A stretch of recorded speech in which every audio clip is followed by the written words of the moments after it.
a great virtue. You're right, I'm owed this.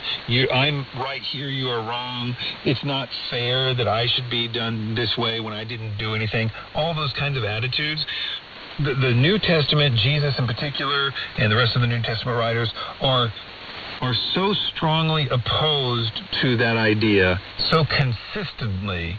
And I believe that the reason that they are that way is because it is the antidote to the rumination, to the sin, to the sin that's crouching at your door and its desire is for you. So I'm just going to read a few of them and just sort of let them wash over you, see if you can get the consistency of this. Matthew 5:39-42. But I say to you, do not resist an evil person, but whoever slaps you on your right cheek, turn the other to him also. If anyone wants to sue you and take your shirt, let him have your coat off. Be a part of something bigger with double RS shortwave and medium wave. Your donation can help us continue to connect communities worldwide. Visit nexus.org/donate to donate now. This is the Bible News Prophecy Program, bringing you news and analysis of world events in the light of Bible prophecy. Greetings, friends. This is Steve Dupuis for the Bible News Prophecy Program with Dr. Bob Keel, bringing you news and analysis of world events in light of Bible prophecy. Dr. Keel, is there anything else of significance happening in the world other than, or maybe because of, the Iran and Ukraine wars? Well, there are a lot of things going on, but what I'd like to focus on today is that the European Union continues to work to increase trade with other lands, triggered in part because of trade policies by the Trump administration as well as previous U.S. administrations and policies. So I want to go over something big. There was an article that came out yesterday about Southeast Asia. Here's the headline. Trust in the EU, European Union, grows in Southeast Asia. It says, Europe's standing in Southeast Asia has improved over the past year. Since after Trump's been in office. It's emerged as the region's most preferred third party to hedge against the United States and China rivalry. According to the State of Southeast Asia Survey, an annual poll that they published. According to the survey, 55.9% of the respondents said they trusted the EU to do the right thing, contributing to global peace, security, and prosperity. Government. That's up 4% from last year. And over the same period, the distrust in the EU dropped by 5.5%. The EU is the Asian group's third largest trade partner after the U.S. and China. It's the bloc's second largest source of direct investment. The EU already has free trade agreements with Singapore and Vietnam. It recently concluded a major trade deal with Indonesia. It's also looking to finalize agreements with the Philippines, Malaysia, and Thailand. And Alfred Bersel, an expert on Indo-Pacific relations, said, not only are the EU and ASEAN confronted with identical challenges, they also share an interest in promoting international law. As the two strongest regional organizations in this part of the world, they have a strong incentive to collaborate more closely to defend a rules-based order. I know you told us in the past that Europe is going to rise up economically. Are they doing anything else that would fulfill this prediction? Oh, yeah. Well, the EU is already the biggest trade partner with Africa. And several months ago, they held a summit meeting in Angola, country in Africa, to increase trade further in Africa. Furthermore, the EU is planning on greatly increasing trade with South America. An article that just came out that says EU-Mercosur agreement to provisionally apply from 1 May 2026. The European Commission has formally notified Mercosur countries of the European Union's decision to proceed with provisional application of their trade agreement. The notification was made through a verbal address to Paraguay, the legal custodian of the Mercosur treaties, completing the final procedural requirement in line with the Council decision of 9 January 2026. So, does that mean the deal is done? to a degree. Okay. As a result, they're going to start trading more. And by the way, the Mercosur countries are Argentina, Brazil, Uruguay, and Paraguay. And the documents are going to start to be implemented now, and it's been hailed as an economic boom to both the EU and these Latin American countries. Now, I'm going to read something. Simple question. What's the EU-Mercosur deal about? The agreement says aims to facilitate the flow of goods between the EU's member states and the four Mercosur economies. The EU says this will create one of the world's biggest trade zones with over 780 million people. It could help soften the blow of U.S. tariffs by opening new export opportunities. Ignacio Garcia Becerro, who's in a Brussels think tank, says this is probably one of the most significant and economically impactful trade agreements that's ever been concluded. According to the agreement, over the course of several years, so not completely in place yet, the two sides will lift over 90% of their respective tariffs that they currently apply to each other. Now, this says 780 million people in the EU and the Mercosur countries. But if you add the associated countries to the EU, as well as associated countries to the Mercosur bloc, this is over 1 billion people. This is a huge deal. Therefore, yes, the EU is making trade moves away from the USA, as I predicted, based on biblical prophecies while watching world events. So, the EU has made trade agreements with countries from Africa, Southeast Asia, and Latin America. In what other ways are they making trade moves away from the USA? Well, they just made a major trade deal with India. There's about a billion and a half Indians. Okay? And regarding trade, there's something I have in our free book about unintended consequences of Donald Trump's presidency. So some of the things I have in here is trade. The morning after his election, I wrote, Europe will get more serious about trade deals with others internationally, such as being more motivated to approve the deal with the Mercosur bloc of South America. So how does the fact that Europe will get more serious about trade deals relate to your book about Donald Trump and unintended consequences? When I wrote that, what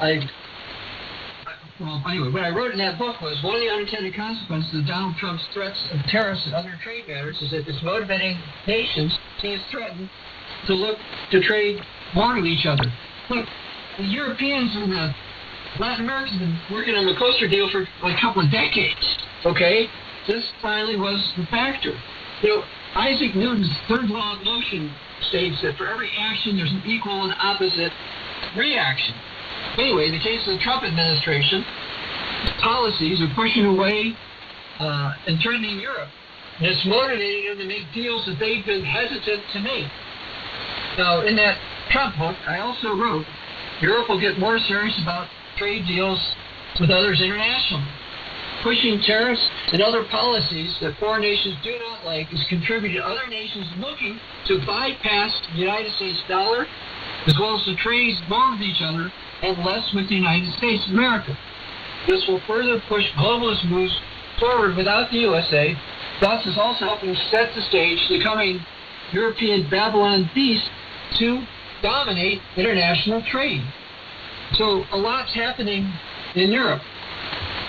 Now, I want to read number 8 of my items, of 26 items to prophetically watch in 2026.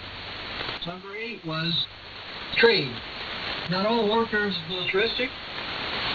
It's also economic warfare. This also often involves trade. Major use of sanctions, mainly pushed by the United States of America, has been continuing. This is affecting trade and pushing trade away from the United States of America. The EU will decide that Mexico and the rest of Latin America are in more agreement with it and will make some serious trading agreements with most or all of Latin America. And these things are happening. Number 9 on this list, which I wrote in 2025 for this year, is called European Trade Moves. In Europe, Donald Trump's tariffs threats are a major concern for European trade. And I mentioned it in 2018. I wrote, the Europeans have been working with Latin America, China, Russia's Eurasian Union, and others in the world to try to set up this dominance of world trade as well as the standards of world trade. And such deals are happening. Again, this is a growth in 2025 about what's going to happen this year. We expect more concrete action, at least partially because of the re-election of Donald Trump along with J.D. Vance. Europe will reach out to various ones in Africa and Asia, which is done, and Latin America, which is done. In the next several years, more trade will occur with Africa, Asia, Mexico, and South America. Expect more trade conflict between the United States and Europe. The Bible shows that Europe will, for a time, dominate trade. See Revelation 17 and Revelation 18. So that's what I wrote last year. Well, these things are happening now. And even in the United States Department of Agriculture noted, quote, Mexico and the European Union are expected to sign a modernized global agreement in 2026. Another time you mentioned that the stage is being set for the European Babylonian beast power. And just now you used Revelation 17 and 18 as a reference to European domination of world trade. Elaborate on that. Well, in what I wrote in 2025 to look for 2026, I wrote Europe will get more serious about trade deals with others internationally, such as being more motivated to approve trade deals with the Mercosur bloc of South America. And that said, in 2026, Europe will work on getting more of the world to accept its standards and trading matters. This will help Europe ultimately dominate trade. For a time, Babylon will dominate world trade. And so in that article, I quoted Revelation 18, verses 2 to 3. So let me read from the Bible. And he cried mightily with a loud voice, saying, Babylon, the great, is fallen, and becoming a dwelling place of demons and of every foul spirit, and a cage for every unclean and hated bird. For all the nations have drunk of the wine, the wrath of her fornication. The kings of the earth have committed fornication with her, and the merchants of the earth, let's talk about trade, have become rich through the abundance of her luxury. So those verses indicate that the nations that are now entering trade agreements with Europe are the ones committing fornication with Babylon. Will Europe continue to make new trade deals with additional kings of the earth? Yes. And again, going back to what I warned last year, to look at this year. What Europe is trying to do, Babylon will not fully reign in 2026. The USA is pulling out of trade deals or are wishing to change them. The steps are pushing Europe to dominate trade. We expect Europe to reach out to various Gentile nations in Asia, Africa, South America, and elsewhere to make trade deals. The final time of Gentiles is approaching. We see BRICS, and that's, by the way, Brazil, Russia, India, China, South Africa. Also got Egypt, Ethiopia, Iran are part of BRICS, and some others. So Global South, the EU, and others are working on ways to trade and not have to deal with descendants of Ephraim, UK, Canada, Australia, New Zealand, and Manasseh, United States of America. And by the way, we have a free book on that at ccog.org about lost tribes. So anyway, to finish what I wrote last year, look at this year, the Europeans will work with many nations to secure stronger trade agreements, and that's been happening. And this stuff's not covered in the much of the mainstream press. I mean, how often have you seen the mainstream press going out and saying, oh, by the way, Europe's making this trade deal, and Europe's making this trade deal, and these other people make these other trade deals with each other, not the United States? We don't hear it. What we hear in these countries about the tariffs and trade is it's going to affect inflation, or it didn't affect inflation as much as we thought, or it's going to affect this, it's going to affect that. But these people aren't looking at the Bible. The Bible's telling us that Babylon the Great, the trading power, is going to rise up in Europe, and this is happening right now before their eyes. It's one of the biggest stories that they're missing. And you might see a little bit about it here and there, but they don't emphasize it. They don't think it's important because they don't rely on the Bible. And this is a problem with other things. I mean, other things are going on too. The Europeans are arming. There's stuff going on with Iran that I think fulfills some other prophecies, other things going on in the Middle East. So they missed that for their biases and the fact that they don't believe the Word of God, but they should. Because the reality is, properly understood, biblical prophecies are coming to pass. Thank you, Dr. Teal. For more interviews with Dr. Teal, in addition to written as well as audio articles, visit our website at BibleNewsProphecy.net. This is Steve Dupuy for the Bible News Prophecy Program.